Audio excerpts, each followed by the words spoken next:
TV চালালেই যখন শুধু রাজনৈতিক হানাহানির খবর, তখন আপনাকে শোনাবো এমন এক রাজনীতিবিদের কাহিনী যার কাছে রাজনীতি ছিল আর্তের সেবার মাধ্যম। বাংলার এই মাটিতেই এমন এক রাজনীতিবিদের পদচারণা ছিল যার কাছে রাজনীতি ছিল শুধুমাত্র জনসেবা আর আদর্শের লড়াই। তিনি বাগ্মী হিসেবে ছিলেন অদ্বিতীয়, শিক্ষক হিসেবে ছিলেন পূজনীয়, আর মানুষ হিসেবে ছিলেন এক মস্ত বড় হৃদয়ের অধিকারী। তিনি পশ্চিমবঙ্গ বিজেপির প্রথম রাজ্য সভাপতি অধ্যাপক হরিপদ ভারতী। কেন তাকে আজও বাংলার রাজনীতির মাস্টারমশাই বলা হয়, কেন তার মৃত্যুতে স্তব্ধ হয়ে গিয়েছিল গোটা কলকাতা, আজ জানাবো সেই হারানো ইতিহাস। নমস্কার, আমি শুভ্র চট্টোপাধ্যায় আর আপনারা দেখছেন মাধ্যম। শুধুমাত্র রাজনীতিবিদ নন, হরিপদ ভারতী ছিলেন একজন স্বনামধন্য শিক্ষাবিদ। হাওড়ার বিখ্যাত নরসিংহ দত্ত কলেজের অধ্যক্ষ ছিলেন তিনি। দর্শন শাস্ত্রের অধ্যাপক হিসেবে তার পাণ্ডিত্য ছিল কিংবদন্তি। ছাত্রছাত্রীদের কাছে তিনি ছিলেন পরম শ্রদ্ধেয় মাস্টারমশাই। বলা হয় তিনি যখন ক্লাসে পড়াতেন তখন কেবল তার ছাত্ররাই নয়, অন্য বিভাগের পড়ুয়ারাও জানলার ধারে ভিড় করত তার কথা শোনার জন্য। শিক্ষা এবং সমাজ সংস্কারের প্রতি তাঁর এই টানই পরবর্তীকালে তাকে জনসেবার পথে নিয়ে আসে। শুধু শিক্ষা প্রতিষ্ঠান নয়, বাংলার সংস্কৃতি এবং মূল্যবোধের সাথে তার নারীর টান ছিল অবিচ্ছেদ্য। ডক্টর শ্যামাপ্রসাদ মুখোপাধ্যায়ের আদর্শে অনুপ্রাণিত ভারতীয় জনসংঘে যোগদান করেন হরিপদবাবু। সেই সময় পশ্চিমবঙ্গে হিন্দুত্ববাদী বা দক্ষিণপন্থী রাজনীতির মাটি ছিল অত্যন্ত বন্ধুর। বামপন্থার জোয়ারের মুখে দাঁড়িয়েই একাই লড়াই চালিয়েছিলেন মাস্টারমশাই। 1969 সালের বিধানসভা নির্বাচনে যখন অজয় মুখোপাধ্যায় ও জ্যোতি বসুর নেতৃত্বে যুক্তফ্রন্ট সরকার ক্ষমতায়, তখন পশ্চিমবঙ্গ বিধানসভায় জনসংঘের একমাত্র প্রতিনিধি ছিলেন এই হরিপদ ভারতী। বিধানসভায় তাঁর যুক্তিনির্ভর তেজস্বী ভাষণ মন্ত্রমুগ্ধ করে রাখত বিরোধী পক্ষকেও। এমনকি জ্যোতি বসুও তাঁর ভাষণ মন দিয়ে শুনতেন। জরুরি অবস্থার পরে 1977 সালে তিনি জোড়াবাগান বিধানসভা কেন্দ্র থেকে জনতা পার্টির টিকিটে বিধায়ক নির্বাচিত হন। হরিপদ ভারতীর জীবনের অন্যতম উজ্জ্বল এবং মানবিক অধ্যায় হল মরিচঝাঁপি গণহত্যা। তৎকালীন বামফ্রন্ট সরকার যখন সুন্দরবনের মরিচঝাঁপিতে আসা দণ্ডকারণ্য ফেরত উদ্বাস্তুদের উপর চরম অত্যাচার চালাচ্ছিল, তখন তাদের পাশে দাঁড়িয়েছিলেন এই মানুষটি।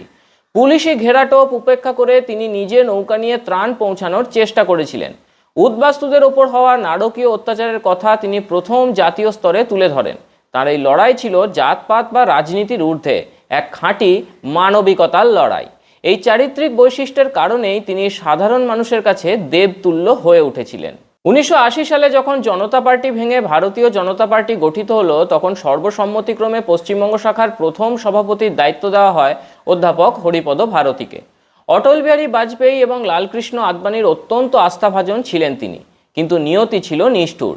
1982 সালে যখন তার রাজনৈতিক কেরিয়ার তুঙ্গে, ঠিক সেই সময় মাত্র 60 বছর বয়সে হৃদরোগে আক্রান্ত হয়ে তার অকাল প্রয়াণ ঘটে।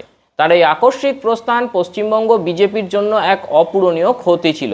তার উত্তরসূরি হিসেবে দায়িত্ব নেন অধ্যাপক বিষ্ণুকান্ত শাস্ত্রী। মৃত্যুর 4 দশক পরেও হরিপদ ভারতীর আদর্শ আজও প্রাসঙ্গিক। আজকের এই হিংসা আর দুর্নীতির রাজনীতিতে হরিপদ ভারতীর মতো একজন পণ্ডিত, নির্লোভ এবং স্পষ্ট বক্তা নেতার বড়ই অভাব।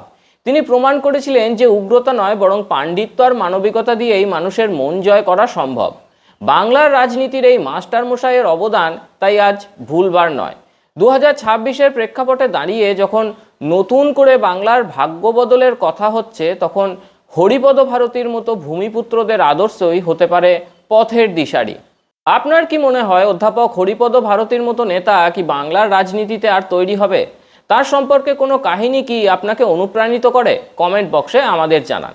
এই প্রতিবেদনটি ভালো লাগলে শেয়ার করুন এবং বাংলার আরও অজানা ইতিহাস জানতে আমাদের চ্যানেলটি এখনই সাবস্ক্রাইব করুন। मोदी जी का विजन और यादव जी का मिशन, स्वस्थ मध्य प्रदेश, सशक्त मध्य प्रदेश। मुख्यमंत्री डॉक्टर मोहन यादव के नेतृत्व में मध्य प्रदेश सरकार का संकल्प स्पष्ट है। स्वास्थ्य सेवाओं को आधुनिक, सुदृढ़ और सर्वसुलभ बनाना और चिकित्सा शिक्षा को नई ऊंचाइयों तक ले जाना। उज्जैन में प्रदेश की पहली मेडिसिटी और शासकीय चिकित्सा महाविद्यालय, जहां मिलेंगी सुपर स्पेशलिटी और मल्टी स्पेशलिटी अस्पताल, चिकित्सा एवं अनुसंधान केंद्र और विश्व स्तरीय स्वास्थ्य सुविधाएं। यही है आधुनिक स्वास्थ्य व्यवस्था की मजबूत शुरुआत। राहवीर योजना सड़क दुर्घटना में घायल व्यक्ति को पहले 1 घंटे में अस्पताल पहुंचाने पर सरकार देगी 25,000 का सम्मान। पीएम श्री एयर एम्बुलेंस सेवा, दूरस्थ क्षेत्रों से गंभीर मरीजों और दुर्घटनाग्रस्तों को तत्काल एयरलिफ्ट कर जीवन रक्षक इलाज। आयुष्मान भारत योजना में अब तक 4.85 करोड़ से अधिक आयुष्मान कार्ड वितरित। देश में मध्य प्रदेश सबसे आगे। अब 70 वर्ष से अधिक आयु के बुजुर्ग भी शामिल। प्रदेश के 50 जिला चिकित्सालयों में जन औषधि केंद्र और 800 आयुष आरोग्य मंदिर प्रारंभ। प्रधानमंत्री नरेंद्र मोदी द्वारा 961 करोड़ रुपए की लागत से नीमच, मंदसौर और सिवनी में चिकित्सा महाविद्यालयों का लोकार्पण। प्रदेश में 17 शासकीय मेडिकल कॉलेज संचालित और पीपीपी मोड पर 12 नए मेडिकल कॉलेज शीघ्र। स्वास्थ्य संस्थानों में 46,499 नए पदों का सृजन। देहदान और अंगदान करने वालों का राज्य सरकार द्वारा सम्मान। हर जिला अस्पताल को एक शव वाहन। शिक्षा और स्वास्थ्य से ही समृद्ध समाज का निर्माण होता है। स्वस्थ मध्य प्रदेश, सक्षम मध्य प्रदेश।